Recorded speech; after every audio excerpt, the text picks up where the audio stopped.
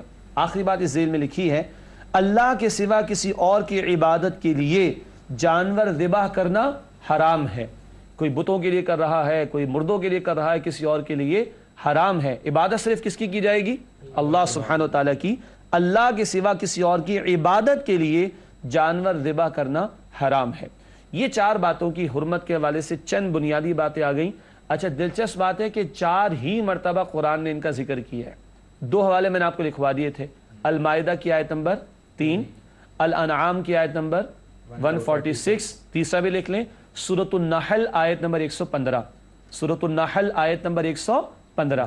تو ناظرین کرام یہ 3 مقامات مزید ہیں جہاں ان 4 باتوں کی مزید تفصیلات انشاءاللہ آتی رہیں گی. اگلی ایک اہم بات ہے استثناء کے حوالے سے، ایکسیپشن کے حوالے سے. یہ 4 باتیں تو حرام ہیں جو بیان کر دی گئیں. اس کے بعد ذکر آیا تھا کہ جو مجبور ہو جائے مگر اس کا ارادہ سرکشی کا نہ ہو اور حد سے آگے نہ بڑھے تو گنجائش دی گئی. اب آئیے اس کو سمجھ لیتے ہیں. حرام چیزوں کے استعمال کی گنجائش 3 شرائط کے ساتھ. حرام چیزوں کے استعمال کی گنجائش 3 شرائط کے ساتھ. نہیں کہ جل چاہے تو کھاتے رہو، ایسا نہیں. حرام کی گنجائش دی گئی تو 3 شرطیں. نمبر 1، بھوک یا بیماری کی وجہ سے جان جانے کا خطرہ لاحق ہو اور اس حرام چیز کا کوئی بدل موجود نہ ہو. جان جا رہی ہے اور چلی جائے گی اور صرف حرام ہی شے کسی کے پاس ہے تو اس موقع پر حرام سے فائدہ اٹھانے کی اجازت ہے. یہ پہلی شرط ہے. ہاں دوسری شرط، اللہ کا باغی نہ ہو، یعنی جو چیز کھا رہا ہے اسے حرام ہی سمجھ کر کھائے، حلال نہ سمجھے. حرام کو حرام ہی سمجھے مگر شریعت نے اجازت دی کیونکہ جان بچانا بھی فرض ہے تو حرام کو حرام ہی سمجھ کر استعمال کرے، حلال نہ سمجھے. اور تیسری شرط ہے اتنا ہی کھائے جس سے اس کی جان بچ سکے. یعنی کہ خوب سیر ہو کر کھا رہا ہے اور مزے اڑانا شروع کر دے پھر اس کے بعد جان بچ گئی تو نہیں، بلکہ اتنا ہی کھائے جس سے اس کی جان بچ سکے. ناظرین کرام یہ بہت قیمتی اصول ہے. آج لوگوں نے سود کو بھی حلال کر لیا اور دیگر چیزوں کو بھی حلال کر لیا. استغفر اللہ. جان جا رہی ہو تو ان شرائط کے ساتھ حرام کی بقدر ضرورت اجازت دی گئی ہے. پیٹ بھرنے اور تجوریاں بھرنے کی اجازت ہمارے دین نے نہیں دی. توجہ کرنے کی ضرورت ہے. ناظرین کرام آگے بڑھتے ہیں. اگلی آیات میں تشریح نسبتاً کم ہوگی انشاءاللہ. اگلی آیت سورۃ البقرہ آیت نمبر 174. اللہ تعالیٰ نے ارشاد فرمایا ان الذین یکتمون ما انزل اللہ من الکتاب ویشترون به ثمنا قلیلا اولئک ما یأکلون فی بطونہم الا النار ولا یکلمہم اللہ یوم القیامۃ ولا یزکیہم ولہم عذاب علیم. ترجمہ سماعت فرمائیے. البقرہ آیت نمبر 174. ارشاد ہوا بے شک جو لوگ چھپاتے ہیں اس کتاب کو جو اللہ نے نازل کی ہے اور لیتے ہیں اس حق کے چھپانے پر تھوڑی سی قیمت، وہ نہیں بھرتے اپنے پیٹوں میں مگر آگ اور بات تک نہ کرے گا ان سے اللہ قیامت کے دن اور نہ ہی ان کے گناہ بخش کر انہیں پاک کرے گا اور ان کے لیے دردناک عذاب ہے.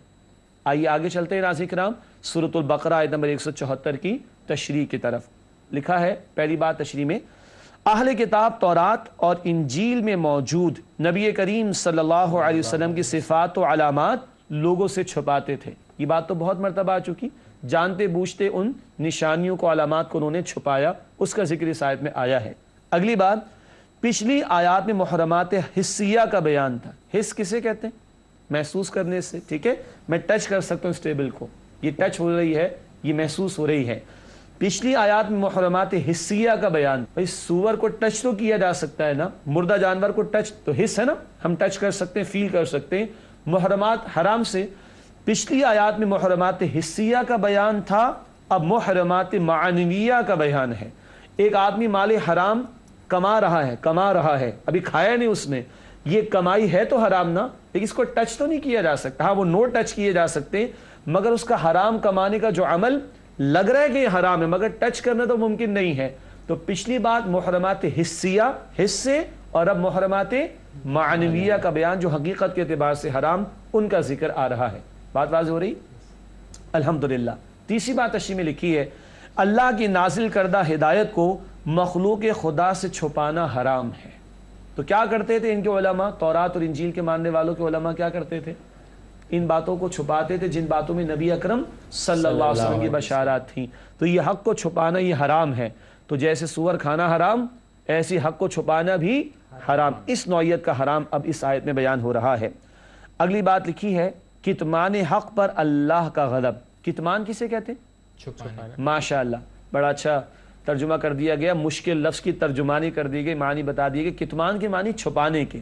کتمان حق پر اللہ کا غضب.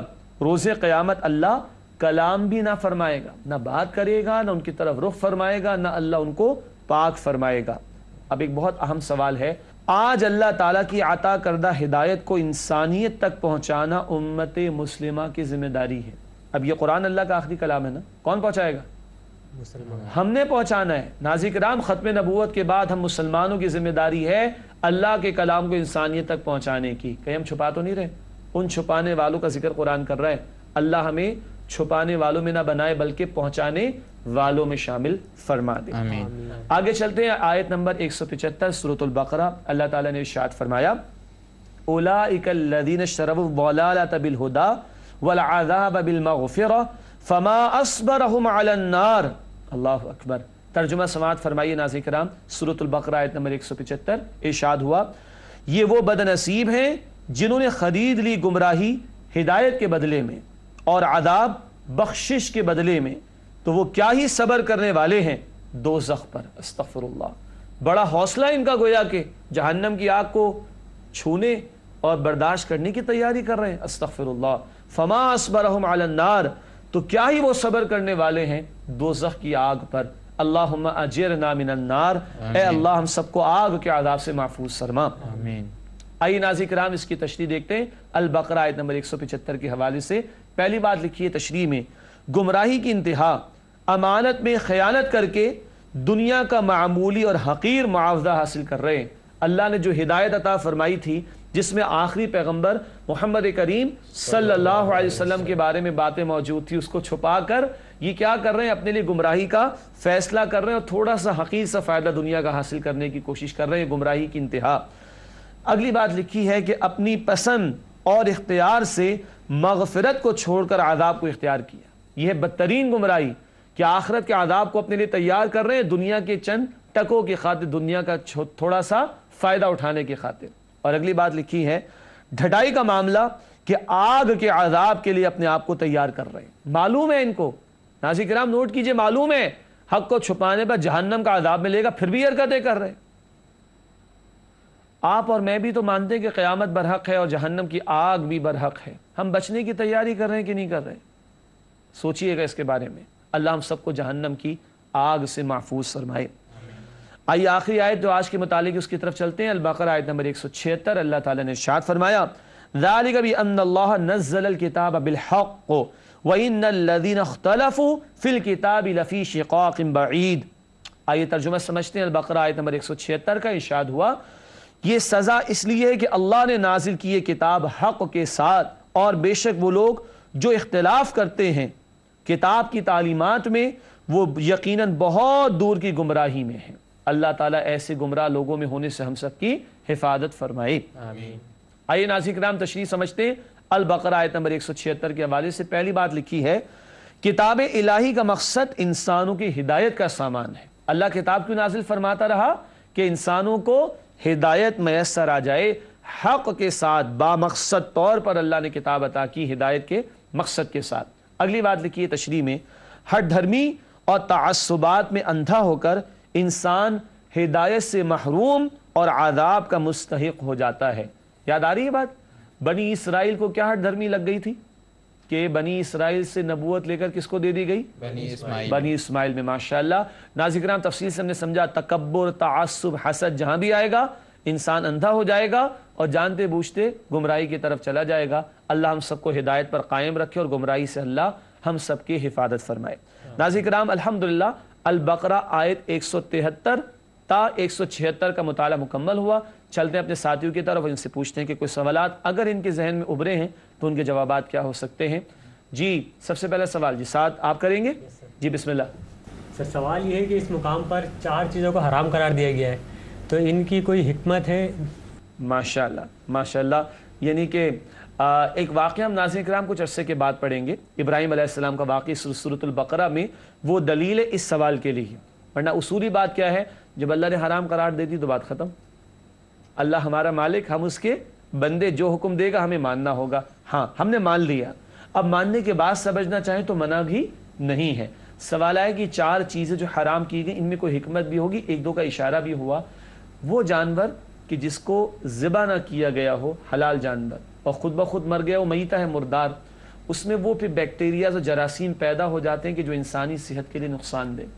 جب ہم جانور کو ذبح کر لیتے ہیں، وہ خون بہہ جاتا ہے تو مائکروبز یا اس طرح کے کچھ جراثیم وغیرہ وہ نکل جاتے ہیں، تو اب جو گوشت ہے وہ ہمارے لیے صاف ستھرا ہوگا اور ہم انشاءاللہ اللہ کے حکم سے، اصلاً تو اللہ کا حکم ہے، بیماریوں سے بچ سکیں گے۔ سور کے بارے میں بتایا تھا نا، بے حیا ترین جانور، اور اس کا اثر انسان پر بھی آئے گا جو اس کا گوشت استعمال کرتا ہے، اور اس کے خون کے اندر ایسی ہر چیزیں موجود ہیں جو انسانی صحت کے لیے انتہائی نقصان دہ ہیں۔ اور بہتا ہوا خون وہ انتہائی، اس میں وہ جراثیم وغیرہ ہوتے، جیسے کہ میں نے عرض کیا کہ جس میں انسانی صحت کا نقصان ہے تو وہ بھی منع کر دیا گیا۔ اللہ کے سوا کسی اور کی عبادت کے لیے یہ تو عقیدے کا بگاڑ۔ تو جہاں ہمارے جسم کو ہمارا دین سلامتی دینا چاہتا ہے، وہاں ہماری روح کو بھی سلامتی دینا چاہتا ہے، تو کبھی وہ چیزیں حرام کی جاتی ہیں جو جسم کے لیے نقصان دہ ہوتی ہیں، کبھی وہ چیزیں اللہ نے حرام کی جو ہماری روح کے لیے نقصان دہ ہو سکتی ہیں۔ جی اگلا سوال فرید آپ کریں گے؟ جی یہاں پہ یہودیوں کے بارے میں بتایا گیا کہ تھوڑی سی قیمت دے کے وہ اللہ کی آیت پہ بیچتے تھے، تو یہاں پہ تھوڑی سی قیمت کا مطلب کیا ہے، اور آج کے دور میں اس سے کیا مطلب لیا؟ ماشاءاللہ، آخری سا سوال کا بڑا قیمتی، آج اس سے کیا مراد ہو سکتی؟ یہ بات ہم نے پہلے بھی پڑھی، فرید نے آج ہمیں پہلی مرتبہ ہمارے پروگرام میں جوائن کیا، مگر اچھی بات ہے کہ سوال آگے ہمارے سامنے، جب اللہ تعالیٰ باتوں کو بار بار دہرا رہے تو ہم بھی دہراتے رہیں گے انشاءاللہ کہ تھوڑی سی قیمت سے مراد کیا ہے۔ جب ان لوگوں نے ہٹ دھرمی اور تعصب کی وجہ سے نبی اکرم صلی اللہ علیہ وسلم کے رسالت کا انکار کر دیا اور دنیا کے چند ٹکے کما لیے، کیوں؟ لوگ ان کی عزت کرتے تھے ان کے عالم ہونے کی بنیاد پر، مگر یہ کون سے علماء تھے؟ علماء سو، برے علماء، تو ان کو چودراہٹ حاصل تھی، ان کو پیسے ملتے تھے، نذرانے چڑھاوے، پتہ نہیں کیا کچھ ملتے ہوں گے۔ تو جب انہوں نے محسوس کیا کہ اگر ہم نبی اکرم صلی اللہ علیہ وسلم کو مان لیں گے تو ہماری چودراہٹ تو ختم ہو جائے گی، ہمیں جو مال ملتا ہے وہ ختم ہو جائے گا۔ جب دنیا جاتی بھی دیکھی تو دنیا کمانے کے چکر میں نبی اکرم صلی اللہ علیہ وسلم کی رسالت کا انکار کیا۔ کتنا کما لیں گے؟ قرآن کہتا ہے جتنا بھی کما لے آخرت کے مقابلے میں بہت ہی تھوڑا اور بہت ہی حقیر ہوگا۔ آج اپلیکیشن کیا؟ آج حق ہمارے پاس آ گیا نا، ہم اس کو چھوڑ کر دنیا پرستی میں مبتلا تو نہیں ہو جائیں گے؟